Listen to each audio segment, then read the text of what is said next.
Beyond Debate. And I first want to get into all the conversation about Lizzo, who's a friend of mine who I worked with for about 3 years or so as her music director. We did some amazing shows together, and just seeing her rise to fame was really amazing. That was my first time being that close to an artist, going from a lesser known name to a household name in a matter of months. Just really proud of all of her success.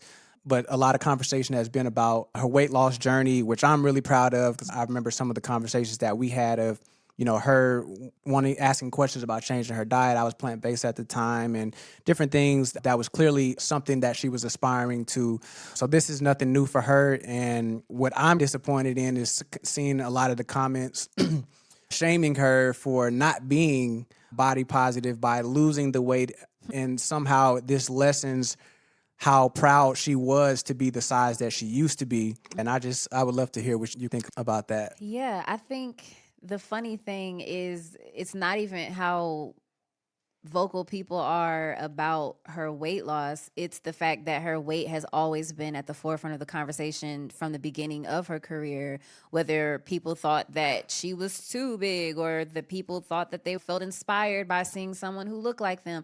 There was already an immense amount of pressure that was put on Lizzo from the beginning in order to uphold a certain level of representation for women who look like her or the plus size. She had a show that was also empowering full figured women. So just all of the things that she was, For the dancers. yes, Yeah. exactly. There was such an emphasis put on the weight element of her, and she's so talented and she's an amazing creative, and I've saw the things that you all created and her input and like voice notes and things that she would send you along the way. She is talented, and that has just never been able to be the focus for her. And unfortunately, now that she's getting into the space of wanting to take more ownership of her health and whatever that ends up looking, because I know she said weight loss isn't what she's aiming for. She's trying to be healthy. She wants to be healthy on the inside, and that's a side effect of it. It's not necessarily about whether or not she was happy in the skin that she was in. But unfortunately, it seems like this will always have to be something that she carries with her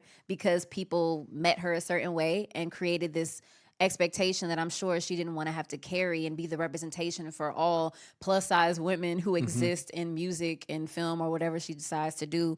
So I think there's something to be said about that, first of all, that there was already just this immense pressure put on her. But then also, to your point of I've seen a lot of the comments saying like, "Oh, I thought you were happy being a plus size woman. So what happened to body positivity?" And just this negative viewpoint of this woman taking charge and ownership of her health and whatever that looks like.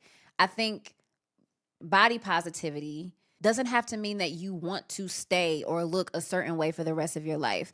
To me, body positivity is about loving yourself through whatever phase your body goes through. And we as women experience a lot of yo-yoing if we're on our cycle, when we have children, if we decide to, or whatever that looks like. Women, we have to learn how to love ourselves at every stage of our bodies and of our life. And I think that's body positivity, is just loving it, but understanding that if you do need to make some changes for what's going on the inside of you, that because she's lost the weight, that doesn't mean that she didn't love herself at her earlier stages when she had more weight on her. Yeah. I think she looks fantastic. I thought she was beautiful when she had the weight on her as well.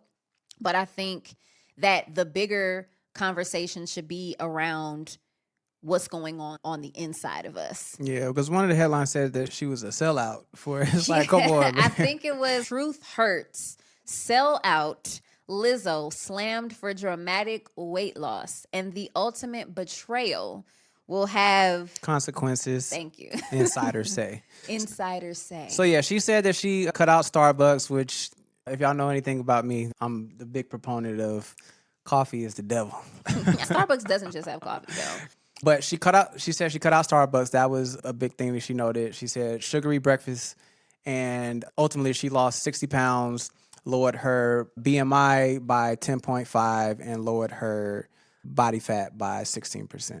Go off, Lizzo. Yep. I think it's a really touchy subject because And that's what I mean when I say body positivity is not just about saying I'm just going to be a certain way for the rest of my life.